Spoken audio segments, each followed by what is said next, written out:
하늘의 문을 여소서. 이곳을 주목하소서. 주를 향한 노래가 꺼지지 않으니 하늘을 열고 보소서. 이곳에 임재하소서. 주님을 기다립니다. 기도의 양기가 하늘에 닿으니 주여 임재하여 주소서. 이곳에 오셔서 이곳에 앉으소서. 이곳에서 드리는 예배를 받으소서. 주님의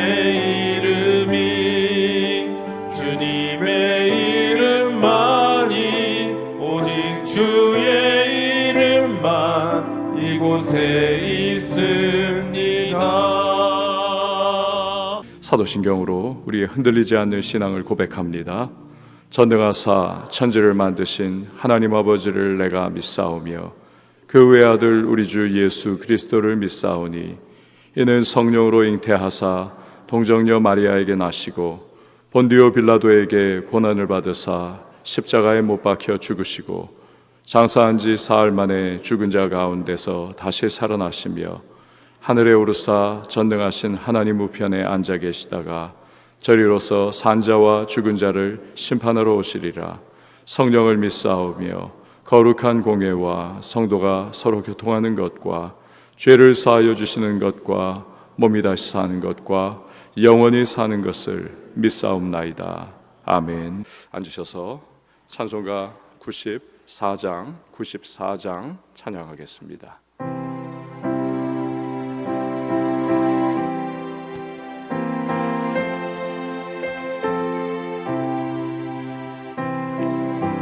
주 예수보다 더 귀한 것은 없네. 94장입니다. 주 예수보다 더 귀한 것은 없네. 이 세상 부귀와 바꿀 수 없네. 영죽을 내 대신 돌아가신 그 놀라운 사랑 잊지 못해. 세상 즐거움 다 버리고 세상 자랑 다 버렸네. 주 예수보다 더 귀한 것은 없네. 예수밖에는 없네. 주 예수보다 더 귀한 것은 없네. 이 세상 명예와 바꿀 수 없네. 이전에 즐기던 세상 일도 주 사랑하는 마음 뱉지 못해. 세상 즐거움 다 버리고 세상 자랑 다 버렸네.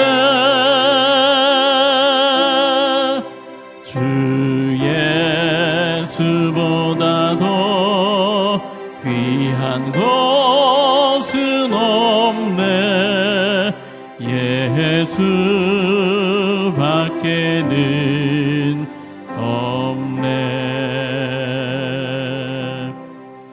주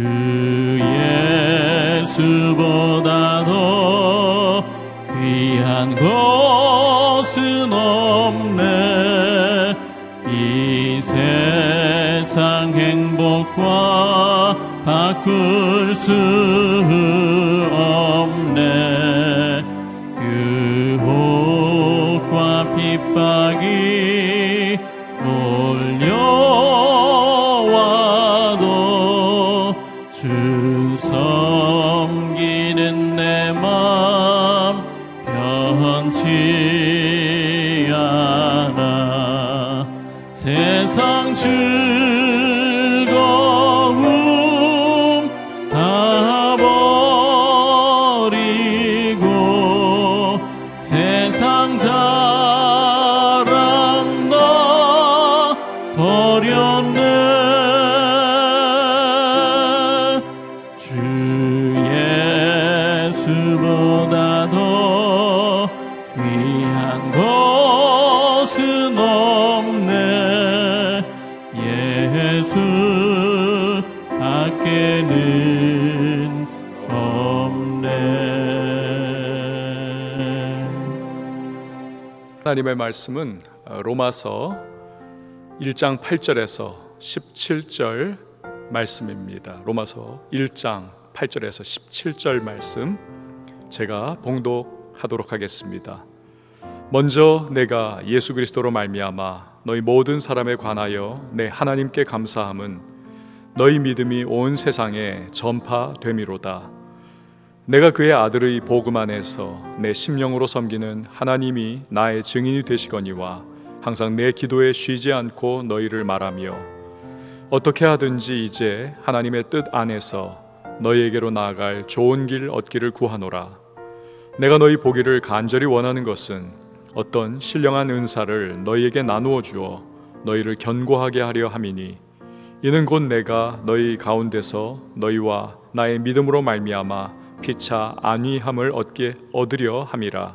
형제들아, 내가 여러 번 너희에게 가고자 한 것을 너희가 모르기를 원하지 아니하노니 이는 너희 중에서도 다른 이방인 중에서와 같이 열매를 맺게 하려 함이로되 지금까지 길이 막혔도다.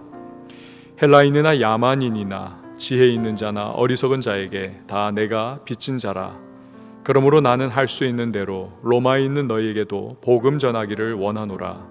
내가 복음을 부끄러워하지 아니하노니 이 복음은 모든 믿는 자에게 구원을 주시는 하나님의 능력이 됨이라. 먼저는 유대인에게요 그리고 헬라인에게로다. 복음에는 하나님의 의가 나타나서 믿음으로 믿음에 이르게 하나니 기록된 바 오직 의인은 믿음으로 말미암아 살리라 함과 같으니라. 아멘. 기도하겠습니다. 하나님 아버지, 새로운 하루를 허락해 주시고 새벽 미명 예수 그리스도의 본을 따라 성령의 감동 주심을 순종하여 일어나 기도의 자리에 각자 모였습니다. 주님의 말씀 듣고 찬양하고 기도하는 이 시간 우리의 심령에 새로운 부어주시는 은혜와 회복과 치유를 경험하게 하여 주옵소서. 성령의 기름 부으심으로 충만케 해주셔서 앞에 놓여있는 이 하루를 넉넉히 달려갈 수 있는 주님의 사람들 되게 하여 주시옵소서. 오늘도 무엇이 우리 앞에 기다리고 있을지, 누가 우리를 또한 만나고 어떠한 일을 우리가 마주칠지 다 알지 못하지만 하나님의 선한 섭리와 계획 속에 우리 합력하여 선 이루시는 하나님의 은혜를 경험할 줄 믿고 감사로 하루를 시작합니다. 주여, 우리에게 기도 가운데 세미한 주의 음성 듣는 귀를 열어주시고 말씀 속에 하나님의 뜻을 깨달아 순종하며 오늘 이 하루를 잘 달려가 주의 마음에 시원함을 드리는 하나님의 사람들 되게 하여 주시옵소서. 왕성의 성도님들을 눈동자처럼 지켜주시고 강건하게 하시고 능력의 손으로 붙들어 힘있게 하여 주옵소서. 연약한 환우들에게 회복과 치유를 주시고 오늘도 우리의 청년들을 주께서 강하고 담대케 하여 주시옵소서. 이 하루의 모든 시간을 마무리할 때에는 주의 은혜였노라 고백할 수 있는 왕성의 모든 성도님들 다 되게 하여 주시옵소서. 감사를 드리고 예수님의 이름으로 기도합니다. 아멘. 플라시보 효과, 위약 효과라고 합니다. 프랑스의 약사인 에밀 쿠에가 발견했습니다. 내용이 이렇죠. 어느 날 약국에 병고에 시달려서 아주 헬쓱하고 파리해진 얼굴로 어떤 환자가 찾아왔습니다. 자기의 증상을 말하고 이러이러한 약 좀 지어주세요.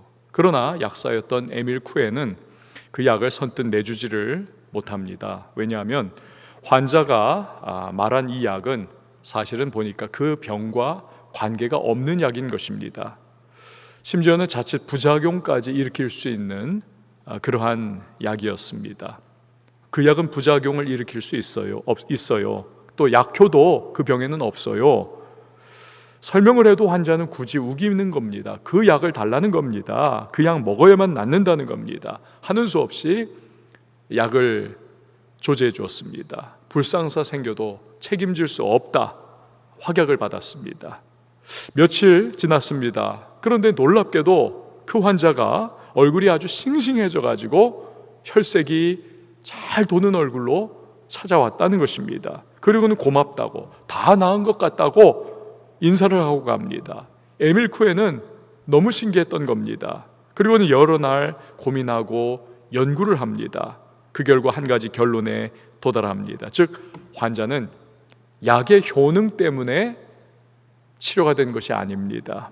단지 약에 대한 믿음, 이 약 먹으면 낫는다라고 하는 그 믿음이 이 사람을 낫게 했다는 것이죠. 여기에서 위약 효과, 플라시보 효과라고 하는 말이 생긴 겁니다. 며칠 전에 신문을 보니까 연구소에서 이건 진짜 약이 아닙니다. 이건 가짜 약입니다. 위약입니다. 라고 알려줘도 그래도 그 약을 먹어도 어느 정도의 효과를 보더라라고 하는 연구 결과가 발표가 되었습니다. 효과도 없는 약에 대한 믿음이 몸을 좋게 했습니다. 이 믿음이 중요한 것입니다. 하지만 그 믿음은 어떤 사람에게는 전혀 효과가 없습니다. 하지만 여기 가장 중요한 믿음이 있습니다. 바로 바울이 본문에서 말씀하는 영원한 생명을 얻는 구원을 주는 복음에 대한 믿음인 것입니다. 바울은 오늘 로마 교인들이 이 믿음을 가졌기에 감사를 하고 있습니다. 여러분 8절 말씀을 보시기를 바랍니다. 먼저 내가 예수 그리스도로 말미암아 너희 모든 사람에 관하여 내 하나님께 감사함은 너희 믿음이 온 세상에 전파됨이로다. 지금 바울이 말하는 온 세상은 당시의 로마 제국입니다. 특별히 바울의 주 활동 무대였던 지중해 연안을 의미하고 있습니다. 그런데 여기에 로마 교인들의 믿음이 소문이 났다는 것입니다. 비록 한 줌밖에 되지 않는 소수의 크리스찬들이지만 그들이 환락과 세상의 모든 문화와 번영이 결집해 있는, 그래서 타락하기가 딱 십상인 이 로마의 한복판에서 자신들의 믿음을 지키고 있다더라. 그 귀한 믿음의 아름다운 소문이 났다는 것이죠. 이것이 바울에게 너무나 감격스러운 감사의 제목이 됐던 것입니다.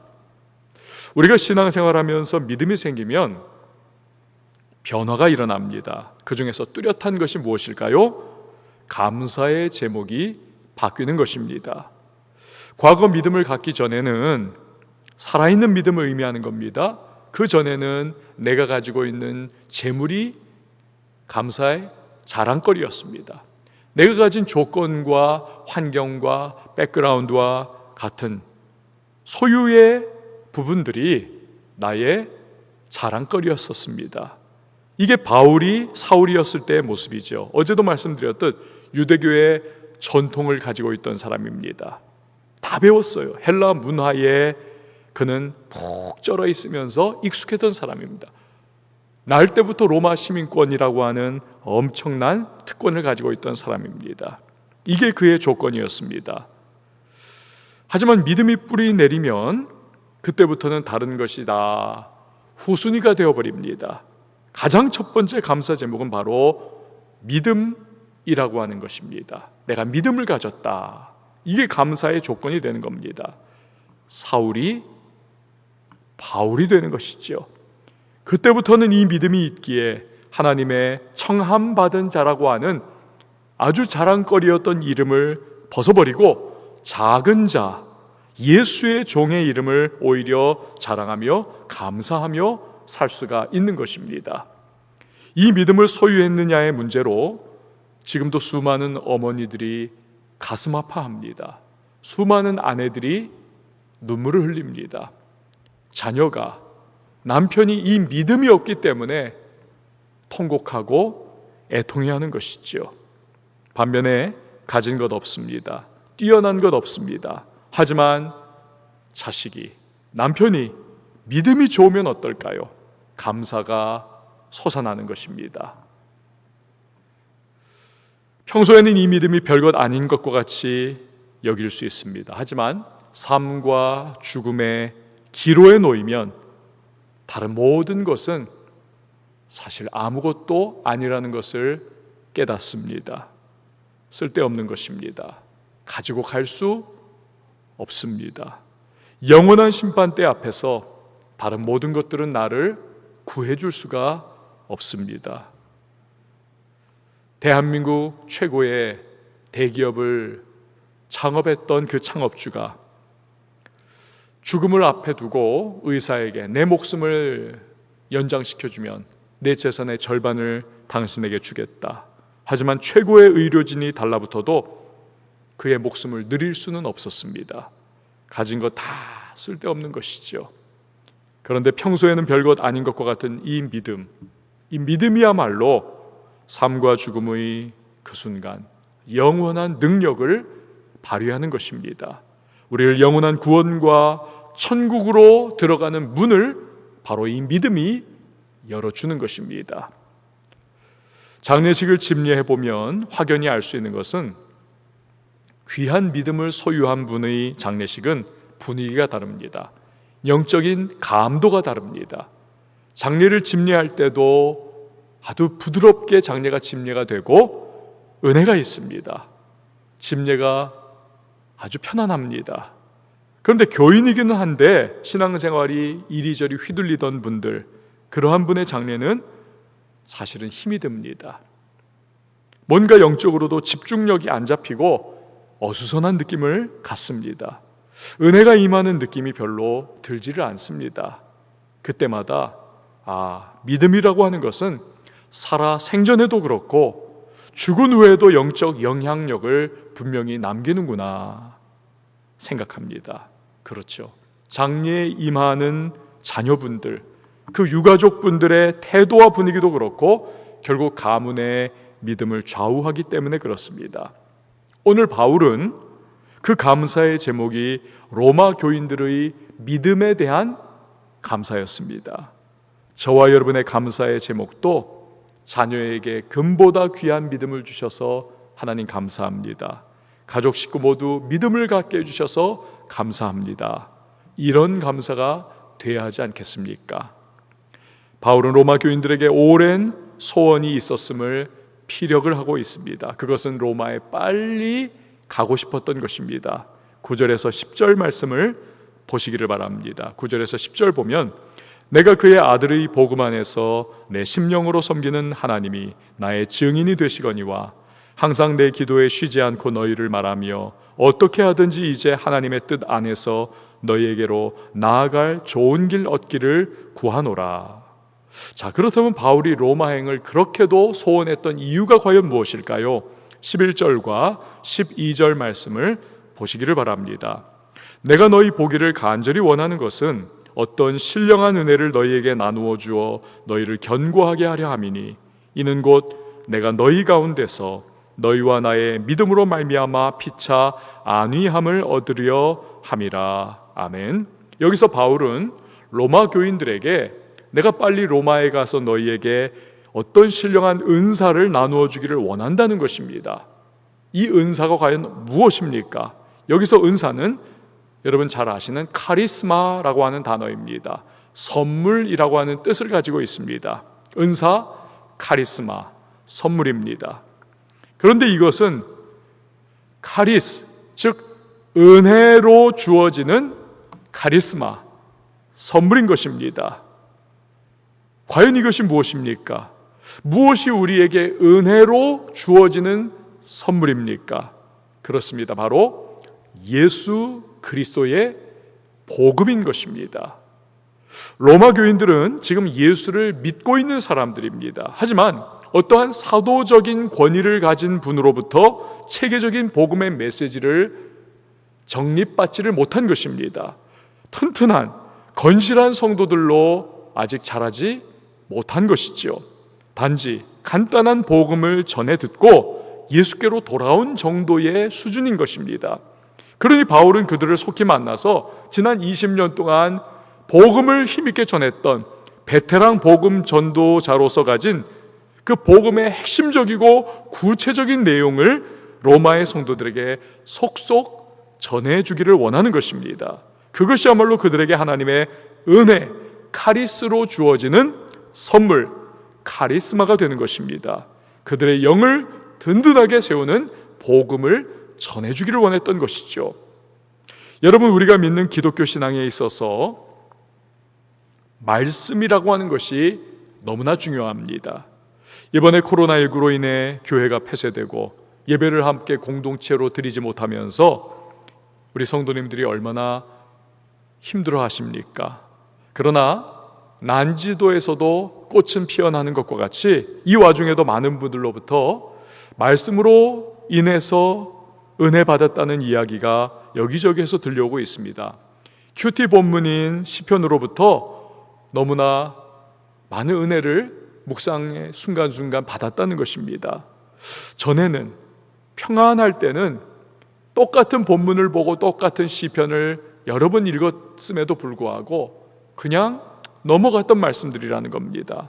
그러나 이 어려움의 때에 그 구구절절들이 얼마나 와닿고 얼마나 힘이 되는지 경험했다는 겁니다. 마치 하나님께서 이 때를 위하여 또 우리를 위하여 또 나를 위하여 예비한 특별한 선물 꾸러미를 주시는 느낌이었습니다 라고 하는 이야기들을 들었습니다.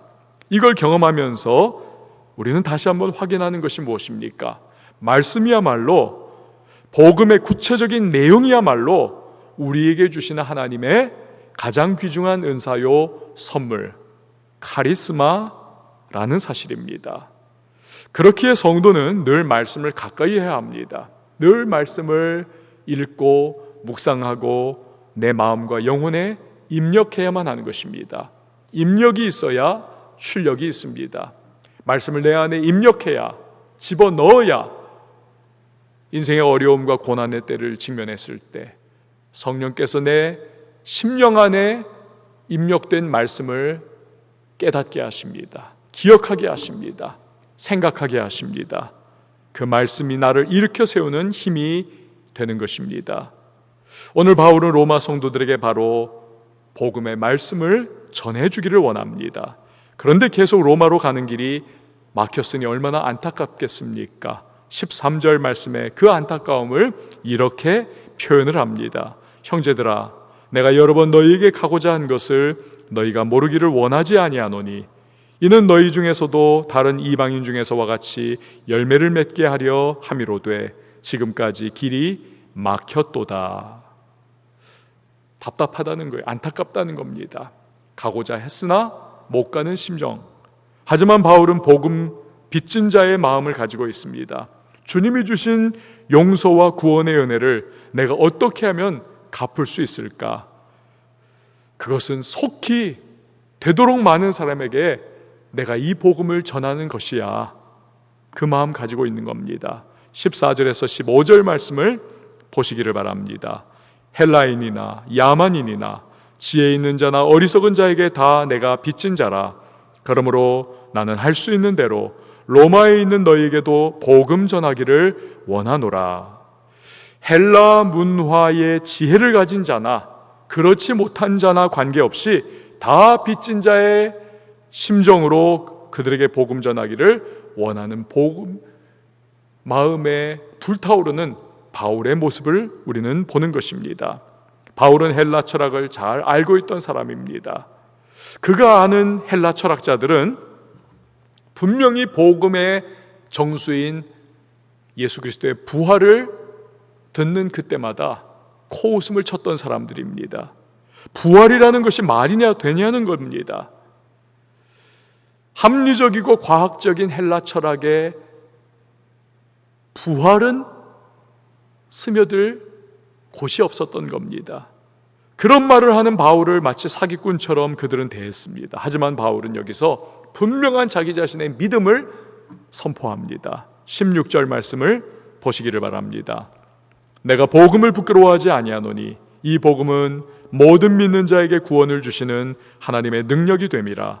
먼저는 유대인에게요 그리고 헬라인에게로다. 복음을 헬라어로 유앙겔리온, 좋은 소식이라고 합니다. 유앙겔리온, 좋은 소식. 왜 복음이 좋은 소식입니까? 그것은 이 복음이야말로 믿는 사람에게 그가 누구이든지 간에 영원한 구원과 생명을 주는 하나님의 능력이기 때문에 그렇습니다. 세상의 철학은 화려합니다. 인간 지성의 금자탑을 보여줍니다. 하지만 그것뿐입니다. 거기 구원이 없습니다. 지난 금요 철야 기도회 시간에 설교 중에 그 유명한 스님이 열흘 전에 부부싸움 끝에 아내가 목매에 자살한 남자에게 했던 답을 잠깐 이야기 드린 적이 있습니다. 나는 어떻게 살죠라고 하는 그에게 이 스님이 말했죠. 출가하면 베스트고 아니면 3년 후를 땡겨서 미리 그렇게 살아가세요. 여러분, 이것이 어떻게 해답이 될 수가 있겠습니까? 평생 불교에 몸담고 정진했던 성철 스님이라고 하는 분도 죽으면서 나는 지옥 간다, 정직한 말을 한 겁니다. 구원의 확신이 없는 겁니다. 불교는 인간 철학의 깊이가 있죠. 그러나 그것뿐입니다. 영생의 길을 제시할 수 있느냐? 못하는 것입니다. 확신을 얻을 수 없습니다. 그러니 결국 거기에서 나오는 인간의 고민의 결론은 무엇입니까? 끊임없이 뱅뱅 도는 윤회론이 궁색한 해답으로 나올 수밖에 없는 것입니다. 하지만 복음은 믿는 자에게 분명한 하나님의 구원의 확신과 영원한 생명을 손에 쥐어주는 것이 복음입니다. 돌산을 뚫어서 길을 내는 다이너마이트와 같이 복음은 하나님의 능력, 두나미스, 하나님의 능력이 바로 복음입니다. 어떤 인간도, 그가 어떤 죄인이든, 그가 어떤 강팍한 사람이든, 그가 어떠한 과거를 가지고 있던 사람이든 간에 하나님의 성령이 그의 영혼을 뚫고 들어오시면 복음으로 그의 마음에 믿음의 길이 열리는 것입니다. 구원의 길이 열리는 것입니다. 그래서 바울은 헬라 철학자들이 뭐라고 콧방귀를 껴도 개의치 않습니다. 나는 부끄러워하지 않는다. 아니, 나는 복음이 자랑스럽다. 그는 선포하고 있는 것입니다. 자, 17절 말씀을 보시기를 바랍니다. 복음에는 하나님의 의가 나타나서 믿음으로 믿음에 이르게 하나니 기록된 바 오직 의인은 믿음으로 말미암아 살리라 함과 같으니라. 수많은 위대한 믿음의 거장들이 여러분 이 말씀으로 변화가 되었습니다. 17절의 말씀, 회심했습니다. 거꾸러졌습니다. 인생이 뒤집어졌습니다. 그 중에 한 사람이 종교개혁자 마틴 루터가 아닙니까? 다른 수도사들이 다 그러하듯 그는 성당의 돌계단을 무릎으로 기어 올라가고 있었습니다. 이 고행, 고통스러운 무릎팍이 까져 피가 철철 흐르는 이 고행의 과정을 통하여 마음에 짐을 덜고 또 영생으로 나아가는 은총을 얻어보려고 영적 구걸을 하는 겁니다. 그러나 아무리 피가 흘러도, 아무리 고통스러워도 마음에 확신이 생기질 않는 겁니다. 가장 친한 친구가 옆에서 번개 맞아 새카맣게 타 죽는 것을 계기로 그가 죽음에 대한 두려움으로 수도사가 되었지만, 그 과거의 그 시점부터 지금까지의 돌계단을 오르는 이 고행의 순간까지도 영생의 확신을 그는 얻을 수 없는 겁니다. 그런데 그때 그 돌계단에서 바로 이 구절이 떠올랐던 겁니다. 성령의 역사죠.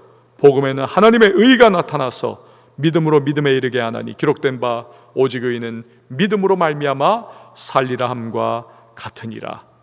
그 순간 그가 무릎을 칩니다. 그렇구나, 고행이 아니구나, 행위로는 의로움을 얻지 못하는구나, 오직 믿음이구나, 솔라 피데. 그래서 그 자리에서 벌떡 일어서서 내려갔던 것입니다. 성경을 연구하고 결국 비텐베르크 성당의 그 거대한 문에 95개 조항의 카톨릭에 대한 반박문을 때려박고 종교개혁의 기치를 들었던 것이지요. 위대한 구절인 것입니다. 이 믿음으로 산다, 이신득의, 이신칭의의 원리가 종교개혁을 일으켰고 만인 제사장론을 깨닫게 해서 성직자뿐만이 아니라 모두가 다 자기의 일을 통하여 하나님께 영광 올려드린다라고 하는 성직의 인생을 살게 했던 것입니다. 이런 사람들은 자신의 일과 자신의 직업을 대하는 태도가 다릅니다. 그 일을 통해서 하나님을 높이는 것입니다. 하나님께 영광 돌린다는 마음을 가지고 일을 하는 것입니다. 그러니 최선을 다하는 거죠. 그러니 소득이 느는 겁니다. 그러니 노하우가 쌓여서 사업을 시작하게 된 것이고, 여기에서 자본이 증대되면서 자본주의에 꽃이 핀 것입니다. 서구 자본주의 문명의 출발이 되었던 것입니다. 사랑하는 성도 여러분, 믿음은 우리를 하나님께로 이끌어갑니다. 영원한 생명을 줄 뿐 아니라 제대로 된 믿음은 이처럼 우리를 삶의 자리, 일터의 현장에서도 최선을 다하는 모습으로 변화시켜 주는 것입니다. 여러분, 이런 모습으로 살아가고 계십니까? 오늘 우리 앞에 새로운 하루가 시작이 되었습니다. 주님이 기뻐하는 모습으로 살며 아울러 믿음으로 하나님이 주신 영원한 생명과 구원을 감사하는 저와 여러분이 되어야 하지 않겠습니까? 세상에 휘둘리는 것이 아니라 세상 속에서 거룩한 빛을 발하는 저와 여러분, 하나님의 사람들이 다 될 수 있기를 예수님의 이름으로 축원을 드립니다. 기도하겠습니다. 주님의 말씀을 붙잡고 하루를 시작합니다. 성령이여, 말씀이 우리 안에 살아 움직이게 하셔서 우리 자신을 비춰보게 하시고 말씀으로 변화받게 하시고 말씀으로 이 하루를 승리하는 하나님의 사람 되게 하여 주옵소서. 기도로 나갈 때 성령 충만 부어주셔서 넉넉히 이 하루에 달려갈 길을 잘 달려가는 모든 왕성의 성도님들이 되게 하여 주시옵소서. 예수님의 이름으로 기도합니다. 아멘.